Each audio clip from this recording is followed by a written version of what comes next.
राहुल गांधी को उसी संदर्भ में क्षमा मांगनी चाहिए पूरे हिंदू समाज से। राहुल गांधी ने हिंदुओं को हिंसक के रूप में बताया, हिंदू हिंसक हिंसक हिंसक, जबकि हिंदू हिंसक कभी रहा नहीं।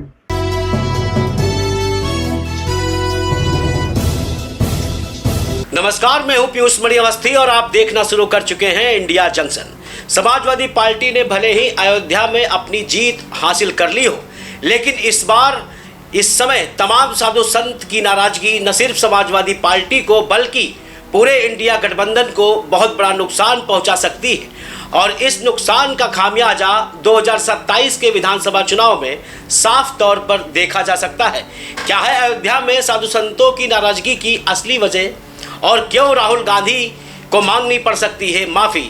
ये सब कुछ दिखाएंगे इंडिया जंक्शन की इस स्पेशल रिपोर्ट में। मुश्किल में राहुल गांधी। राम मंदिर निर्माण से लेकर अब तक लोकसभा चुनाव 2024 के बीत जाने के बाद भी तमाम तरह के आरोप और प्रत्यारोप संसद के अंदर देखे जा रहे हैं। पिछले दिनों कांग्रेस सांसद राहुल गांधी ने हिंदुओं को हिंसक कहा था। इस बयान पर जहां एक तरफ संसद में उनका विरोध हुआ तो पूरे देश में जगह जगह पर राहुल गांधी के पुतले भी फूके गए। कांग्रेस पार्टी कार्यालयों का घेराव देश भर में किया गया। इस बीच इस बार राहुल गांधी के इस बयान पर अयोध्या नगरी में कुछ ऐसा होने जा रहा है जिसको लेकर सियासी सरगर्मियां बढ़ सकती हैं। आखिर अयोध्या नगरी में ऐसा क्या निर्णय होने वाला है जो कर देगा राहुल को हैरान और परेशान? ये भी आज की इस रिपोर्ट में हम आपको दिखाएंगे भी और बताएंगे भी। दरअसल अयोध्या नगरी यानी राम नगरी के संतों और महंतों ने बैठक कर निंदा प्रस्ताव पास कर दिया है। इस प्रस्ताव में साफ तौर पर लिखा है कि अगर राहुल गांधी अपने बयान पर कायम रहते हैं और सार्वजनिक तौर पर माफ़ी नहीं मांगते तो अयोध्या के सभी संत, महंत और संपूर्ण हिंदू समाज आंदोलन के लिए बाध्य होगा। वहीं बड़ा भक्त माल के महंत अवधेश दास ने कहा कि अयोध्या के राजा सिर्फ राजा राम हैं, किसी और को राजा कहना अयोध्या का अपमान है। राहुल गांधी को लोकतंत्र में बैठकर इस तरह के बड़बोलापन नहीं करना चाहिए जिससे स्थितियां खराब हो जाएं। के मंदिर में प्रतिपक्ष के नेता राहुल गांधी ने हिंदुओं को हिंसक के रूप में बताया, हिंदू हिंसक हिंसक हिंसक, जबकि हिंदू हिंसक कभी रहा नहीं। अगर हिंसक होता तो कश्मीर से भगाया क्यों जाता? अगर हिंसक होता तो अपने ही देश में दोयम किस्म का नागरिक बनकर के क्यों रहता? आजादी के बाद से हिंदुओं को गाली देना कांग्रेस का लक्ष्य रहा है, क्योंकि ये जिनकी संतान है, ये जिनकी परंपरा है, ये जिनके ब्लड हैं, ये अपने आप को बताएं कि ये क्या है। यहूदी है, फारसी है, इस्लामिक है, क्रिश्चियन है, हिंदू है, पंडित है, ये सिद्ध तो करे कि ये क्या है। जब इनका खुद का ही कोई अता पता नहीं है, कहीं का ईंट कहीं का रोड़ा और इंदिरा जी ने कुनबा जोड़ा। अब ऐसे लोग न तो हिंदू हैं, न मुसलमान हैं, न ईसाई हैं, न क्रिश्चियन हैं, ये केवल मात्र देश को खाने वाले लोग हैं, देश को समाप्त करने वाले लोग हैं। आज इतनी बड़ी संपदा इंदिरा जी के पास, आज इतनी संपदा राजीव गांधी के पास, आज इतनी बड़ी संपदा सोनिया गांधी के पास, ये कौन सा धंधा करते हैं? ये कौन सा बिजनेस करते हैं? इतना धन संपत्ति इनके पास कहां से आ गई? ये कहां के राजा महाराजा हैं जो इनके पास इतनी संपत्ति है? इसलिए ये केवल देश को लूटने का काम करते हैं, हिंदुओं को अपमानित करना इनका एकमात्र लक्ष्य है। और मैं राहुल गांधी से पूछना चाहता हूं कि अगर वो रायबरेली से जीत के गए तो उनको वोट किसने दिया है? वो कौन लोग थे जो इनको वोट दे करके और भेजे हैं? तो मैं कहूंगा कि जिन लोगों ने वोट दिया है वो हिंदू आतंकवादी थे या हिंदू थे ही नहीं, यही तो मानना पड़ेगा। इसलिए राहुल गांधी को उसी संदर्भ में क्षमा मांगनी चाहिए पूरे हिंदू समाज से, और नहीं मांगते हैं तो आने वाले समय में जो रावण की गति हुई, सोई रावणगढ़ दिया न बाती, 9 लाख पूत 1.25 लाख नाती, और सोई रावणगढ़ दिया न बाती।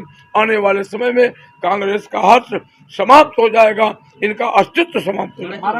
बड़बड़ाता है, पास में जा नहीं सकता।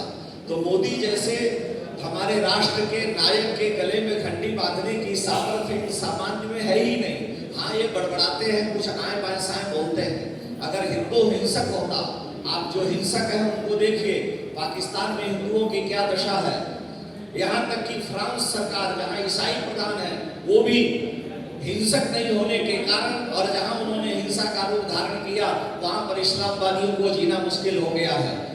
हिंसक आप जा करके देखिए बांग्लादेश में जो हमसे अलग हुए, अफगानिस्तान है और इराक आदि का है, वहां के लोग कितने हिंसक हैं कि दूसरे समुदाय के, दूसरे धर्म के लोग वहां जी नहीं सकते, रह नहीं सकते।